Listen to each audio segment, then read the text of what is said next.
Reply వచ్చింది. అక్కడ జైపాల్ రెడ్డి అనే అతను ఉంటాడు, ఇంకెవరో దినేష్ రెడ్డో ఏదో ఆయన పేరు గుర్తులేదు, వాళ్ళని అడగాలట, వాళ్ళు టైం ఇస్తారట.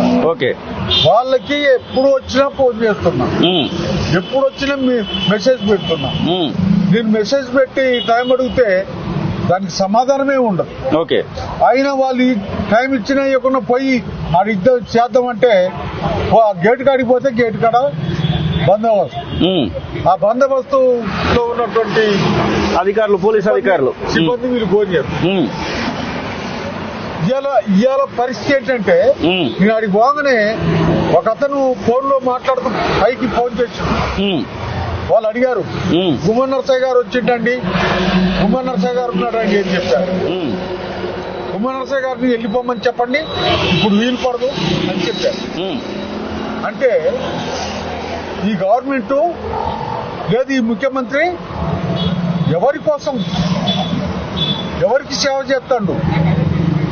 మాలాంటి వాళ్ళ నుంచి తీసుకుంటే ప్రజా సమస్యలు ఏంటో వస్తాయి, మా అనుభవాలను చెప్తాం, మాకు సంబంధించిన సమస్యలు చెప్తాం. ఆ విధమైనటువంటి పద్ధతిలో అనుభవంతో చేయొచ్చు.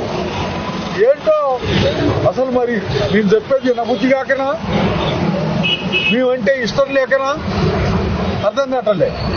నేను 5 సార్లు ఎమ్మెల్యేనైనా ఎన్టీ రామారావు, రాజశేఖర రెడ్డి, చంద్రబాబు వీళ్ళందరితోటి నేను అంటే ముఖ్యమంత్రి